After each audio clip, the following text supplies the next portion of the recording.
नमस्कार, अश्विनी अन्नपूर्णा किचनमध्ये तुम्हा सर्वांचं खूप खूप मनापासून स्वागत। आज आपण मस्त असे सुक्या नारळाचे लाडूची रेसिपी पाहणार आहोत। श्रावण महिन्यामध्ये बरेचसे उपवास असतात, बरेचसे सणसुद्धा असतात आणि देवाच्या नैवेद्यासाठी सुद्धा आपण हे जे लाडू आहे ना तयार करणार आहोत। आता येत्या रक्षाबंधनला बाहेरून काही गोडाचे पदार्थ आणण्यापेक्षा असे हे लाडू जर बनवले ना तर नक्कीच घरचे सुद्धा खुश होणार आहे। बनवायला तर इतके सोपे आहे ना, आपल्याला कुठेही साखरेचा वेगळा पाक तयार करावा लागत नाही। अतिशय साधी, सिंपल, सोपी आहे आणि मुख्य म्हटलं ना 10 ते 15 मिनिटांमध्ये आपले हे जे लाडू आहे ना तयार होतात। तर हे पहा, लाडू काय मस्त असे तयार झालेले आहे। खाल्ल्यानंतर ना मस्त असे हे जे लाडू आहे ना रसरशीत लागतात। चला तर मग वेळ न घालवता लगेचच आपल्या रेसिपीला आपण सुरुवात करूया। रेसिपी नेहमीप्रमाणेच अगदी साधी, सिंपल, सोपी आहे, त्यामुळे तुम्हाला नक्कीच आवडणार आहे। तर त्यासाठी रेसिपीला एक लाईक जरूर करा। तर बरेच जण हे सुक्या खोबऱ्याचे जे लाडू आहे ना, जे डेसिकेटेड कोकोनट येतं ना त्यापासून बनवतात। तर मी इथे तुम्हाला सजेस्ट करेल, तर या ठिकाणी हे लाडू बनवण्यासाठी आपल्याला अशा पद्धतीचं हे सुकं खोबरं घ्यायचं आहे किंवा सुका खोबऱ्यापेक्षा असे नारळाचे जे गोळे असतात ना त्यामध्ये ऑलरेडी जे नारळाच्यातील पाणी आहे ना ते मुरलं गेलेलं असतं आणि त्याला छान असा गोडसरपणासुद्धा असतो।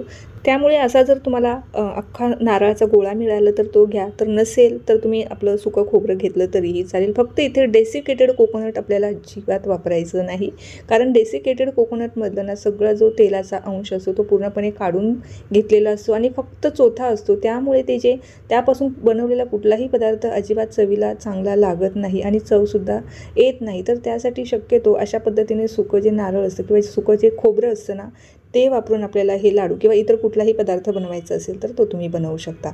तर आता हे खोबरं आपल्याला किसून घ्यायचं आहे। किसताना ना अगदी बारीक आणि अगदी जास्त जाड जी किसणी असते ना त्याने किसायचं नाही, तर ही मध्यम किसणी येते ना त्याने आपल्याला हे असं सुकं खोबरं किसून घ्यायचं आहे। म्हणजे लाडू दिसतानाही छान असे दिसतात आणि अगदीच बारीक किसणीने किसले तर खोबरंसुद्धा व्यवस्थित दिसत नाही आणि खाताना खोबऱ्याचा छान असा फीलसुद्धा येत नाही। तर त्यासाठी शक्यतो अशी मध्यम जी किसणी असते ना त्याने किसून घ्यायचं आहे। आता हे खोबरं मी किती घेतलेलं होतं, साधारणतः 200 ग्रॅम एवढं हे खोबरं घेतलेलं होतं। इथे तुम्हाला मी वजनीही प्रमाण सांगते आणि कपाने मोजून सुद्धा ह्याचं प्रमाण सांगते, जेणेकरून कुठल्याही तुम्ही पद्धतीने बनवले ना तर अजिबात लाडू तुमचे बिघडणार नाही। तर मेजरिंग कप घेतला, त्याने जे किसलेलं खोबरं आहे ते मी अगदी हलक्या हाताने भरून घेतलेलं आहे। तर 1 कप मी भरून इथं ओतला होता, साईडला हा दुसराही ओतला आणि थोडंसं राहिलं, म्हणजे साधारणतः 2.5 कप एवढं आपलं हे सुकं खोबरं आहे। तर यासाठी आपल्याला साखर किती लागणार आहे, साखरेचा अचूक अंदाज यावा याकरता आपल्याला मोजून किंवा वजनाने घेणार असाल तर वजन करून घ्यायचं आहे, म्हणजे लाडू अजिबात कुठेच बिघडणार नाही। 2.5 कप आपलं हे सुकं खोबरं आहे, त्यासाठी आता साखर किती लागणार आहे ते मी तुम्हाला पुढे दाखवणारच आहे। आता लगेचच लाडूंची तयारी करण्यासाठी सुरुवात करूया। तर इथे मी एक बिडाची कढई घेतलेली आहे। बरेच जण आता हल्ली स्टीलच्या भांड्यापेक्षा किंवा ॲल्युमिनियमच्या भांड्यापेक्षा असे बिडाचे भांडे वापरणं पसंत करतात, कारण बिडाच्या भांड्यांमधले पदार्थही रुचकर होतात आणि शरीरासाठी सुद्धा फायदेशीर असतात। आता ही तर मी ॲमेझॉनवरनं ऑर्डर केलेली आहे, तुम्हालाही हवी असेल तर याची लिंक मी तुम्हाला डिस्क्रिप्शनमध्ये देणारच आहे, तिथून तुम्हीही ऑर्डर करू शकता। तर कढई छान गरम झालेली आहे, त्यामध्ये सुरुवातीला 1 चमचाभर साजूक तूप टाकलेलं आहे आणि आवडीप्रमाणे तुम्ही यामध्ये ड्रायफ्रूट घालू शकता। मी ड्रायफ्रूट आणि काही मगजच्या बिया घेतलेल्या आहे। काही मिनिटांसाठी छान कुरकुरीत होईपर्यंत आपल्याला हे ड्रायफ्रूट भाजून घ्यायचे आहे। ड्रायफ्रूट भाजले गेले की लगेचच आपण साईडला काढून घेऊया। तर हे पहा मस्त असे कुरकुरीत झालेले आहे, जेणेकरून लाडू खाताना हे जे कुरकुरीत ड्रायफ्रूट आहे ना मस्त असे दाताखाली येतील। सर्व छान भाजून झालेले इथे साईडला काढून घेणार आहे आणि सेम त्याच कढईमध्ये अजून 1 चमचाभर इथे मी तूप टाकून घेणार आहे। तर सुरुवातीला 1 चमचाभर तूप टाकलेलं होतं ड्रायफ्रूट भाजण्यासाठी, आता पुन्हा एकदा 1 चमचाभर, असं टोटल 2 चमचे मी इथे साजूक तूप वापरलेलं आहे। आता ह्या तुपावरती आपल्याला हे सुकं खोबरं काही मिनिटांसाठी परतवून घ्यायचं आहे। गॅस अगदी इथे मी कमीच ठेवलेला आहे। तुपावरती आता हे जे खोबरं आहे ना ते छान असं आपण आता भाजून घेऊया। अगदी हलकंसंच भाजायचं आहे, असं पूर्णपणे सुद्धा भाजायचं नाही, फक्त तुपावरती काही सेकंद आपल्याला हे मिक्स करायचं आहे। त्यानंतर इथे मी बरोबर 2 कप एवढं दूध घेतलेलं आहे। दूध कुठलंही गाईचं म्हशीचं घेतलं तरीही चालेल। आता आपलं जर 200 ग्रॅम खोबरं असेल सुकं खोबरं तर त्यासाठी आपल्याला दुप्पट एवढं दूध लागणार आहे। तर इथे मी 200 ग्रॅमसाठी बरोबर 400 ml एवढं दूध घेतलेलं आहे। दूध थोडंसं कमी किंवा जास्त झालं ना तरीही काही हरकत नाही। फक्त एक अंदाज यावा ना याकरता इथे मी मोजून तुम्हाला बरोबर 400 ml एवढं दूध सांगितलेलं आहे 200 ग्रॅम एवढ्या खोबऱ्यासाठी। आता यातच लगेच आपल्याला पाऊण कप साखर घालायची आहे। वजनाने म्हणाल तर ही 150 ते 175 ग्रॅम आहे। जर तुम्हाला थोडं जास्त गोड हवं असेल तर तुम्ही इथे साखरेचं प्रमाण थोडं वाढवू शकता, किंवा कमी गोड हवं असेल तर साखरेचं प्रमाण तुम्हाला तुमच्या आवडीनुसार कमी किंवा जास्त इथे ठेवू शकता। आता हे सगळे जिन्नस आपल्याला छान असे शिजवून घ्यायचं आहे। दूध आटेपर्यंत आपल्याला हे छान शिजवायचं आहे। तर हे शिजवत असताना गॅस मोठाही ठेवला तरीही चालेल, फक्त आपल्याला सतत मिक्स करत राहायचं आहे।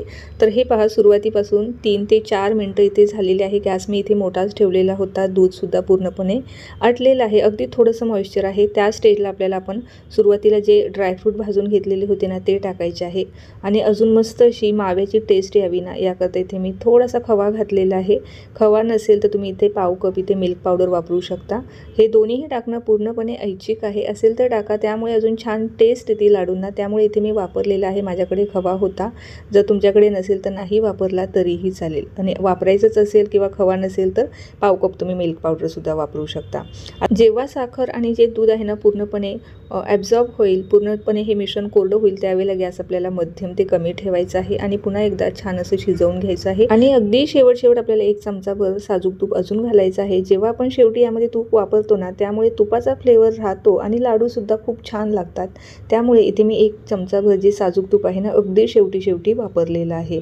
तर टोटल 3 चमचे साजूक तूप आपल्याला हे लाडू बनवण्यासाठी लागणार आहे। मिश्रण जोपर्यंत अगदी पूर्णपणे कोरडं होत नाही ना तोपर्यंत आपल्याला हे शिजवून घ्यायचं आहे। त्यानंतर हे आपण अगदी हलकंसं कोमट होईपर्यंत याला थंड करून घ्यायचं आहे, कारण मिश्रण गरम असताना लाडू व्यवस्थित वळता येत नाही। जसं थंड होत जाईल तसा ह्या मिश्रणाला चिकटपणा येतो आणि लाडू वळायला सुद्धा सोपे जातात। तर हे पहा, अगदी काही सेकंदातच अगदी मस्त असा आपला हा लाडू इथे तयार झालेला आहे। अतिशय सोपी रेसिपी आहे, बनवायलाही खूप सोपे आहे। 15 ते 20 मिनिटात आपण हे लाडू तयार करू शकतो। वळायला सुद्धा अजिबात जास्त मेहनत लागत नाही, अगदी जास्त काही भांड्यांचा सुद्धा पसारा होत नाही। तर हे पहा, दुसराही लाडू तुम्हाला वळून दाखवते। खायला तर इतका अप्रतिम लागतो, मस्त असं तोंडात टाकल्यावरती मस्त असं रसरशीत हा लाडू लागतो। तर नक्की हा रक्षाबंधनला ट्राय करून पहा। आणि हे जे लाडू आहे ना फक्त एखाद्या सणावारासाठीच नाही, तर आता उपवासाला सुद्धा हा जो लाडू आहे ना तो तुम्ही खाऊ शकता। आणि हे जे लाडू आहे ना बनवून तुम्ही अगदी 8 ते 10 दिवस फ्रीजमध्ये जर ठेवले ना तरीही हे छान टिकतात, खूप छान लागतात। फक्त ह्याला फ्रीजच्या बाहेर ठेवू नका, कारण आपण यामध्ये दूध वापरलं असल्यामुळे हे जे लाडू आहे ना यापेक्षा जास्त टिकत नाही।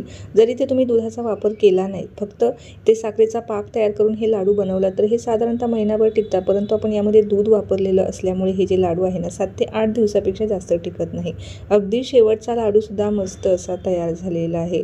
तर जेवढं आपण साहित्य घेतलेलं होतं ना त्यामध्ये माझे बरोबर 16 ते 17 लाडू या ठिकाणी असे मध्यम आकाराचे तयार झालेले आहे। या ठिकाणी तुम्हाला दिसत असेल काय मस्त आपले हे लाडू तयार झालेले आहे। अगदी लगेच बघून तोंडात टाकायची इच्छा होत आहे, एवढे मस्त हे लाडू तयार झालेले आहे।